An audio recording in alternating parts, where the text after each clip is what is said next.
Alrighty, I'm going to answer the question, what is Mirepoix? What do you do with it, and how do you make it, okay?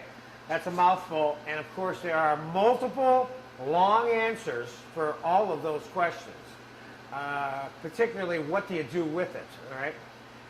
Celery, carrots, and onions, which is what the primary ingredients are for Mirepoix, which is the term that describes this combination of aromatic vegetables that are used in multiple cooking formulas. You'll find the term Mirepoix or celery, carrots, and onions, depending on what country the source of the recipe is. You'll find it in thousands, if not millions, of recipes, okay?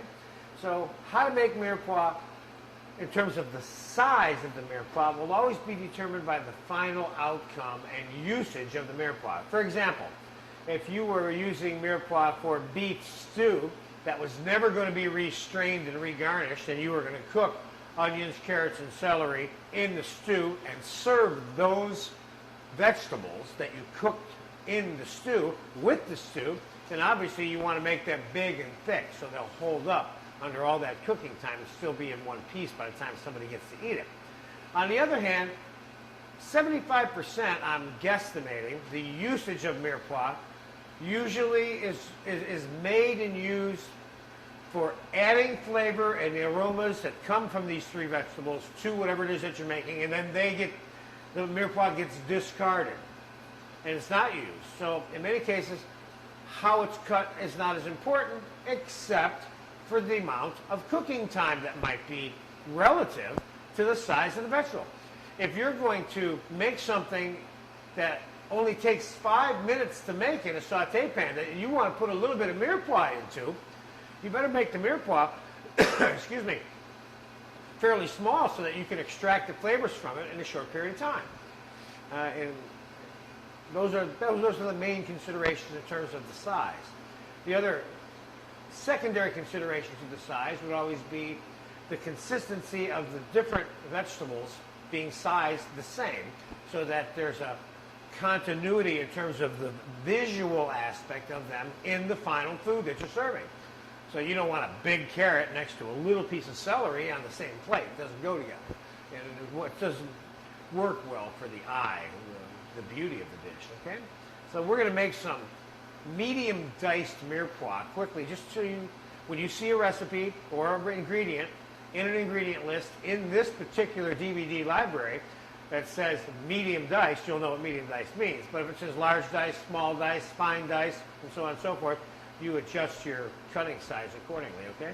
So first we're going to medium dice the onion, and just like that's in the how to dice the onion lesson, which is on this in this course, you don't cut the onion all the way through.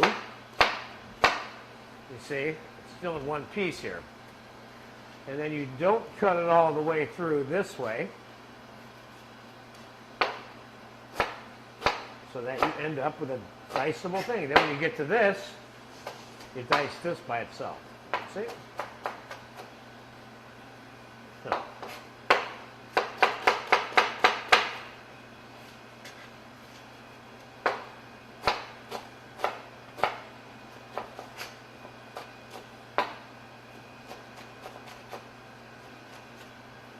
Onion.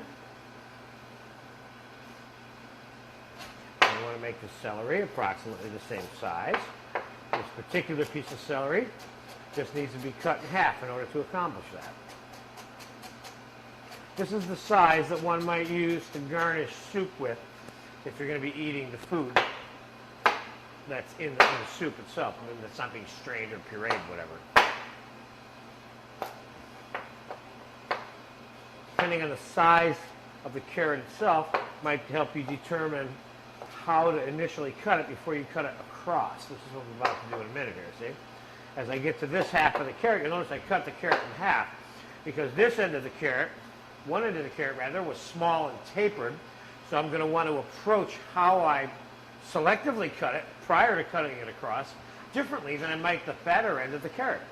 So every single carrot is different, and so every time you cut every single carrot, you have to make that determination if you're looking for a specific size, okay? Now I've got something that's close to the same size as the celery there, see? Let's just do that carrot one more time so you'll understand what I mean again, see? See, this is a lot smaller in this end, so we'll cut this in half. We'll cut this half slightly differently. I might be able to get a second slice out of that top half. See, 1, 2. But when I get down here and I cut this one in half, I only get one slice down the middle because this end of the carrot is so much smaller. Now these will both be the same size when I'm done. This is important only relative to the visual aspects or the length of time that the mirepoix is going to be cooked.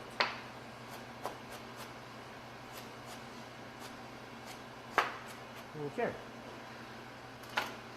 So, carrot, celery, and onion. The general proportion of these two are not always equal. Usually, the carrot and the onion are equal in terms of the amount. Let's say you have 1 cup of onion, 1 cup of carrot. You would normally have only a half to 2/3 of a cup, of celery as part of the basic mirepoix combination. So there's always a little bit less celery in the mirepoix. And so there you go. So if you have a recipe for mirepoix, this is basically what you need. And you can mix it together.